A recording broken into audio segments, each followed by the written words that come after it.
Hey, good evening. Here we are at our last discussion before we head on to our final project. I'm going to keep it very brief tonight. Much of what I'm discussing tonight is going to be covered in my final project, so I don't want to give everything away. That wouldn't be any fun.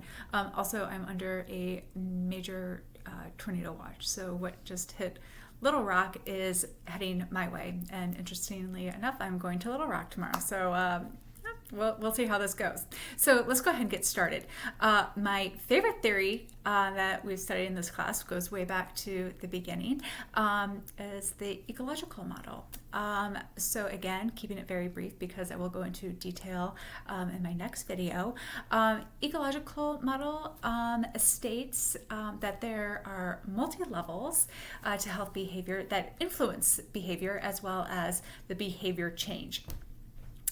This model is very behavior specific, and it allows for theories and planning intervention on each level, and that the interventions are most effective and long-standing, sustainable when each level is targeted. Each model, you can see some theorists have like 4 levels, 5, up to 7.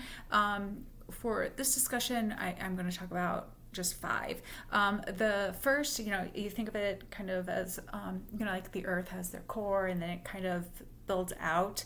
The same, if you visualize it, is true for this model. So at the core, the very center, is going to be the individual, and that's the intrapersonal. That's going to be the individual's knowledge, beliefs, attitudes.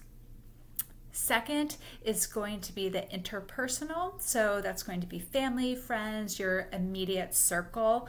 And then third is going to be the organizational. So that's going to be your schools, churches, workplace, things in your community area. Fourth is going to be what we actually call the community. And that's going to be the organizations that connect. So I know it sounds kind of opposite of what I said before, but it is. So it's going to be a conglomerate, a culmination of the organizations. Fifth is going to be the public policy, and that's going to be the overarching laws, regulations, policies that are enforced and implemented, designed by state, federal, and local officials. So again, that is very, very brief. Again, I'm talking about it very much in detail next time. The question arises, why is this my favorite? I like it because it really targets how we are all just so interconnected, that we do not live in a vacuum, that we all affect one another. John Donne says, no man is an island entire of itself. We are all a part of the continent, a part of the main. So I think that really stresses that we're dynamic, it's fluid, you cannot affect one part of the environment without affecting another. So it's a great way to look at change. Going back to my intro video with what I'm interested in women's health, and have really taken on to menstrual health and education.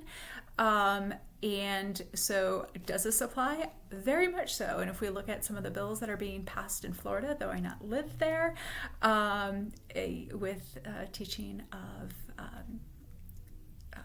sex education and menstrual education in the schools, I think this is a great example of how public policy will affect the intrapersonal and the interpersonal, and so you can see how that is all connected. Again, I'm not going into great detail because we will discuss all of this later. Bonus, what is my favorite season. So the great thing about living in the Midwest is we experience all 4 seasons. It can be within the same week, and I'm not joking. We can easily have 30, 40 degree swings within 24 to 36 hours. But autumn is my favorite. I live near an urban park and just these century-old trees, and it is. So, Camus said that autumn is a second spring where every leaf is a flower. And I think it's just that idea that we have to kind of shed the old in order to embrace the new. And I just think I like that time of year where things are air is crisp and we're embarking on the holiday season, and it's my birthday season. So I think that pretty much sums it up. And I look forward to seeing you during my final presentation. Good night.